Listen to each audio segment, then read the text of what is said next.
I stood there in the setting sun, my rough hands clutching the shoe shine, my best shoes glinting in the light. Today was the day Catherine Morrison, a woman I had never met but had corresponded with for months, would arrive in Cedar Canyon. I had imagined this moment 100 times, her smile, her soft voice, a new life beginning with the woman who would become my wife. My farm, which I had built with my blood and sweat, was my pride. The cows in the barn, the horses grazing, and my loyal dog Marshall, all of it was a world I had created to escape the past. But then the drums of war began to beat, thundering through the stone walls of the valley, and my heart clenched. I tended the cattle with all my heart. Every morning I rose before dawn, checked the barn, made sure the cows were fed, had clean water, and were unharmed. I knew each cow, every scar on their skin, every low when they were hungry or frightened. They were my family, the reason I had breathed during these 3 lonely years. When the drum sounded, I looked at the cows, saw them huddled near the barn, eyes wide, ears erect. Marshall, my dog, who had been with me through so many harsh winters, whined, his fur bristling as if sensing the danger. I ran out onto the porch, clutching the railing, feeling as if the ground beneath my feet were crumbling. I climbed onto the roof, holding my father's old binoculars, and my heart stopped. Dozens of figures, then hundreds, appeared on the slopes that surrounded the valley. Not a small band of raiders, but 400 Kiowa warriors, their weapons gleaming in the sun. They blocked every exit, turning my valley into a death trap. I thought of Catherine, of the wagon rolling down the road south, straight into this encirclement. I had written to her about my cows, about how I cared for them, about my dream of raising a family here. Now I realized I had dragged her into a nightmare. I dove, my hands shaking as I loaded the Winchester. Only 43 rounds against 400 warriors. I looked at the herd of cows, the innocent creatures I had cared for like my own, and wondered if they would survive the day. I thought of Catherine, of her last letter, about the wedding dress and our shared dream. My heart ached, guilt rising like a beast. I knew I couldn't run, couldn't leave Catherine to face this fate alone. But when a Kiowa warrior rode up, holding a white flag, calling my name, everything I thought I knew fell apart. He said Catherine wasn't Catherine. The woman I was waiting for had died 3 weeks ago in Kansas City. The one coming was Sarah Morrison, Catherine's older sister, with a revenge plan woven from 3 years of suffering. I stood there in the middle of the farm where I had sweated every cow, every blade of grass, and felt like my world was falling apart. Sarah didn't just want to kill me. She wanted me to face my guilt, the Morrison family massacre 3 years ago when I, an arrogant sheriff, had led my squad to shoot innocent people. I remember that day, when the shots rang out and blood ran across Deadwood Creek. I had been so blinded by pride, so sure that I was chasing outlaws. But I had killed the Morrison family, including Catherine, a girl of only 10. Sarah, then 12, had survived, and now she had returned, bringing 400 warriors to make sure I could not escape. I looked at the herd, the creatures I had tended to forget, and felt them looking at me too, as if they knew I did not deserve this peace. The carriage arrived, and Sarah stepped out. Not the bride I had dreamed of, but a woman with eyes burning with hatred. She forced me to face the truth. I had given up, run away from my responsibilities, leaving the Garrett gang to continue killing. She gave me a choice: die like a coward, or join her and the Kiowa warriors in hunting down the gang and saving 43 orphans from a train that was about to be attacked. I looked at the ranch where I had cared for the cattle with all my heart and realized that they could not save me from my past. I put on my sheriff's badge again, not because I deserved it, but because those children deserved to live. I was overcome with emotion, guilt, regret, and a glimmer of hope that I could do the right thing, just once. I am Ezekiel Thornfield, a man who once thought he could escape himself by burying himself on a ranch in Cedar Canyon. For the past 3 years, I have lived among the cows, caring for them as if they were fragments of my soul. Every morning, I would wake before the sun rose, walk out to the barn, check on each cow, stroke their fur, listen to their low bellowing like a hymn to life. They were all I had, the cows, Marshall, and this dry land. I thought that if I cared for them well enough, if I poured my sweat and blood into the soil, I could erase the past. But I was wrong. I was the sheriff of Deadwood Creek, a cocky guy who thought he was bringing justice to the Wild West. I led my posse after the Garretts, and in my rage, I shot the Morrisons by mistake. Catherine's screams, Sarah's horrified eyes, the blood on the ground. Those images haunted me every night. I dropped my badge, ran to Cedar Canyon, and became a cowboy. I tended my cattle with obsessive care, as if each healthy cow would atone for my sins. But when the drums of war beat, I knew the past had come calling. Sarah Morrison stormed into my life. She was not the Catherine I had dreamed of in my letters. She was a living nightmare, carrying with her the pain of 3 years ago.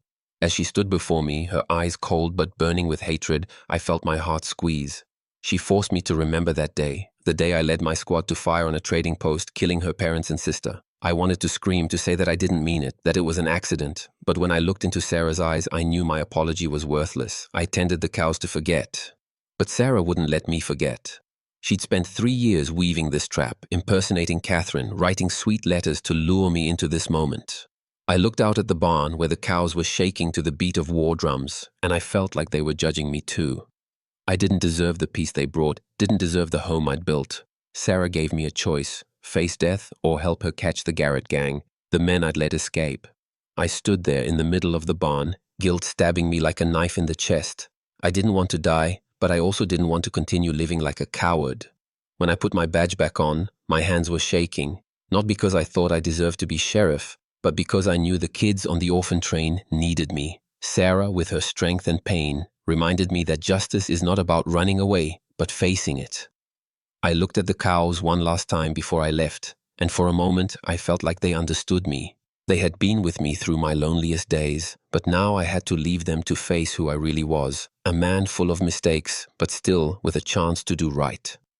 I stood on the porch, watching the Kiowa warrior's horse approach, its white flag flapping in the wind. I had tended my herd with such care, keeping them safe, but now I felt as if I were the cornered beast. Running Elk, the leader of the 400 warriors, was a fearsome yet dignified figure. His eyes regarded me, not with hatred, but with a cold patience, as if he knew my every sin.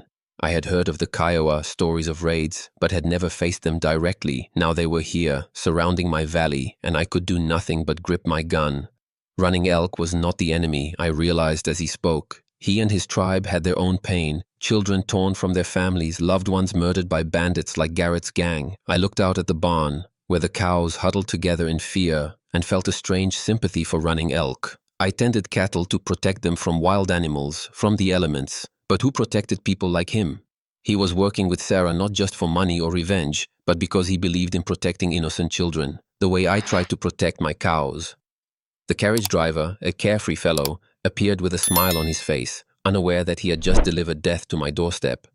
I looked at him, seeing the innocence of someone who knew nothing of my past, of the trap that awaited me. I wanted to scream, to tell him to turn the carriage around and run, but I couldn't. I stood there, in the middle of the farm I had spent 3 years building, tending to each cow as a way of atonement, but now I knew that no cow could save me from what was about to happen. The Garretts, ghosts of my past, were the real enemy. I had chased them down, thinking I was a hero, but my mistake had let them escape. Now they were stronger, more ruthless, ready to attack a train of orphans for money. I thought of those children, of Sarah's terrified eyes 3 years ago, and the guilt washed over me like a wave. I had tended the cows to distract myself from the deaths I had caused, but the Garretts were living proof that I had failed. They were the monsters I had unleashed, and now I had to face them. I looked at Running Elk, saw his determination, and realized that he was more than a warrior. He was a father, a brother, a man who wanted to protect his people. I looked at the cattle, the creatures I had cared for like children, and felt them urging me to act. Running Elk and Sarah, though they had come for different reasons, had given me a chance, not to live, but to do the right thing. I clutched the badge in my hand, feeling it burn into my palm. The Garrett gang had to be stopped, and I, this cowardly cowboy, would have to stand up to them. I stood in the middle of Cedar Canyon, where I had made my refuge, where I tended my cows to forget the past. This valley was all I had, the steep cliffs, the green pastures, and the cattle I had sweated to raise. Every day, I checked the barn, making sure the cows had enough hay, clean water, and shelter from the storms. I loved the way they looked at me, with such calm eyes, as if they trusted me to protect them. But as the drums of war beat, I felt that this valley was no longer a refuge. It was a trap. Cedar Canyon, in its isolation, had been my paradise. 15 miles from the nearest town, I could hear the wind through the cliffs, the lowing of the cows, and the clatter of my own horses. I had tended the cattle as a way to find peace, to soothe my guilt-torn heart. But now, as 400 Kiowa warriors appeared on the slopes, I felt the valley tightening around me. I looked at the cows, saw them huddled near the pen, their hair standing on end, and my heart sank. They sensed danger just as I did. The air in the valley felt stifling, as if the air itself were holding me back. The drums of war were more than just a sound. They were a threat, a reminder that I could not run forever. I climbed onto the roof, binoculars in hand, and saw silhouettes moving along the slopes. They did not attack immediately, but their presence was a verdict. I thought of the road south, where Catherine, or rather Sarah, was coming. I had written to her about this valley, about the cows I tended, about my dream of raising a family. Now that road led straight to death. I tended the cows for peace, but that peace was an illusion. When Sarah stepped down from the wagon, her eyes full of hatred, I felt the valley judging me. I looked out at the barn where Marshall was whining and felt as if the land itself had turned against me. I had tried to build a new life, tending to each cow as a way to make amends, but the past would not let me go. When Sarah told me of her plan, of the orphan train being attacked, I felt that the valley was no longer home. It was a battlefield, a place where I had to face myself. The air grew heavier as I put my badge back on. I looked at the herd, the creatures I had cared for with all my heart, and knew I had to leave.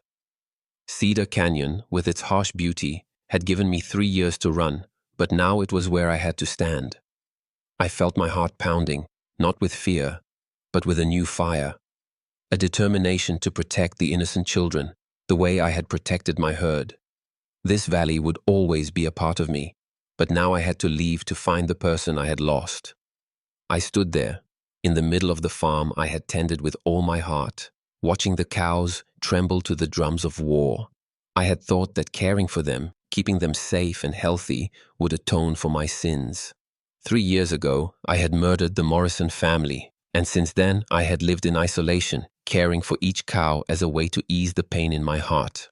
But when Sarah Morrison appeared, with eyes full of hatred and a plan woven from 3 years of suffering, I realized that no cow, no farm could erase the past. The theme of redemption burned in my heart. I had run away from Deadwood Creek, left my sheriff's badge and my responsibilities behind. I thought that if I tended to the cattle, if I lived a simple life, I could forget the deaths I had caused. But Sarah forced me to look at the truth. Redemption wasn't about running away, it was about facing it. She didn't just want me dead, she wanted me alive, long enough to make things right. When she told me about the orphan train, about the 43 kids about to be attacked by the Garrett gang, I felt a knife in my chest. I had failed the Morrisons, but I couldn't fail these kids. Justice was what Sarah sought, and it was what I craved. I had thought justice meant chasing outlaws, but I was wrong. Justice meant protecting the innocent, making sure no one else suffered as Sarah had. I looked at the cows, the creatures I had cared for to find peace, and realized they could not give me justice. Only action, only standing up to Garrett's gang could bring that. I felt my heart pounding, not with fear, but with a new fire, a determination to do what was right, no matter the cost. The unity between me, Sarah, and the Kiowa warriors was something I never expected. I had lived alone, caring for the herd, trusting no one but myself. But when Running Elk spoke of his tribe's pain, of the children who had been taken from them, I felt a strange connection. We were all broken people, but we chose to stand together to protect the innocent. I looked at the herd, seeing them standing still in the pen, and I thought they were cheering me on. They were symbols of the life I had tried to protect, and now I had to protect the lives of other children. The consequences of the past were something I could not escape. I had let the Garretts get away from me, and now they were on the run, killing 14 more people. I tended the cows to forget, but Sarah reminded me that the past never dies. It lived in her eyes, in the drumbeats of the Kiowa warriors, in the sound of the wagon wheels rolling down the southern road. When I put the badge back on, it felt heavy, like it carried all my mistakes.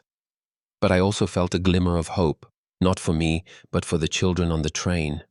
I would not let them suffer the same fate as the Morrisons.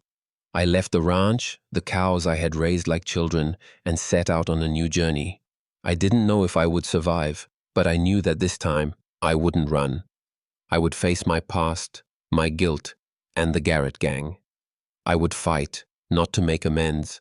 Nothing could bring the Morrisons back, but to make sure no child would suffer as Sarah had.